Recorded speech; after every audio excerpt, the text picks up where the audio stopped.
Well, not anymore. There was a time that I did. I think after the second or third year, I started finally to. Certainly. Here is the transcript from the video, with the timestamps removed. Clapperboard Hollywood story transcript. Well, not anymore. There was a time that I did. I think after the second or third year, I started to finally beatle Paul McCartney, the last of the group to renounce bachelorhood, was married in London this morning to Linda Eastman, an American divorcee and the mother of a 6-year-old girl.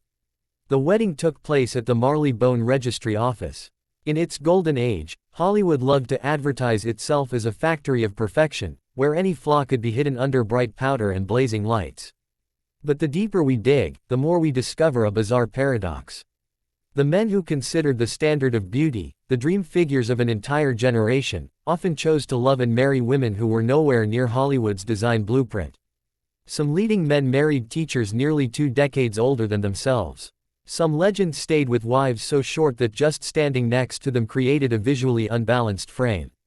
And there were even A-list stars who chose as their life partners women so round, simple, and ordinary that fans mistook them for catering staff on the set. These stories aren't widely known because the press at the time largely buried them to protect the stars' images. That's why today we're going to unlock a long closed door of old Hollywood and step into 11 stories that would have shocked audiences of the time. Hollywood stars who married plain-looking wives. Marlon Brando and Movita Castaneda.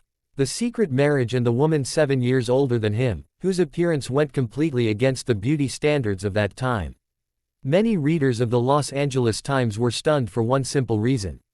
They could not imagine the sensual symbol of 1950s Hollywood choosing to marry a woman 7 years older than him, whose appearance went completely against the beauty standards of that time.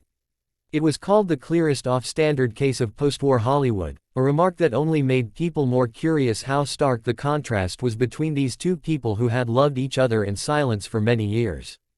At that time, Marlon Brando possessed a flawless look. Sharp features, a straight nose, gray-blue eyes, broad shoulders, a lean and toned physique.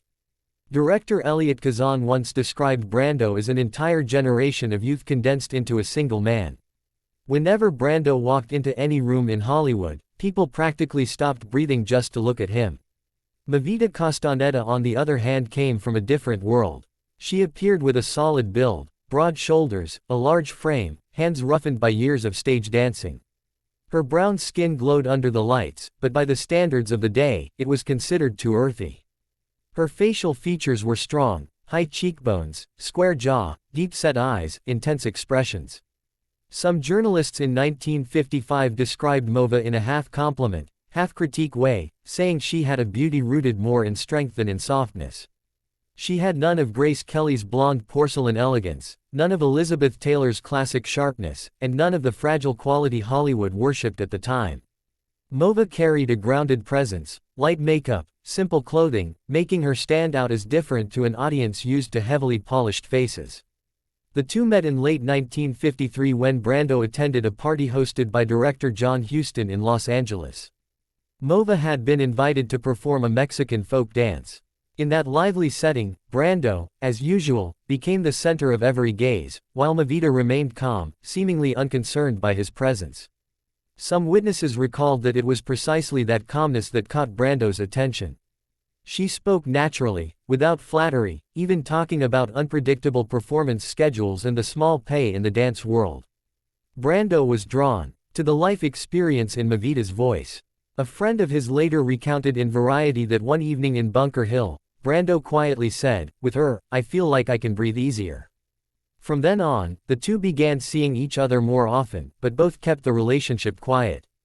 Between 1954 and 1959, Movita appeared next to Brando at a few small events in Los Angeles, but always sat in the back or avoided cameras. A few paparazzi sat around Venice Beach, sparking rumors that Brando seemed to be building a private life separate from the limelight.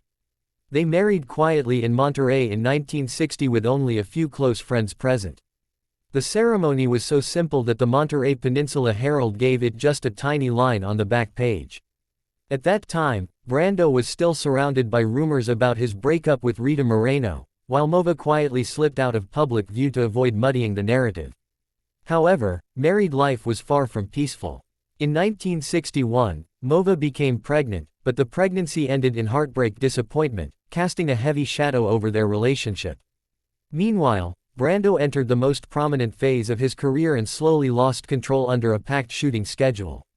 This distance constantly had to travel between Los Angeles and film locations in Hawaii, Tahiti, and New York. This distance provided fertile ground for all kinds of rumors.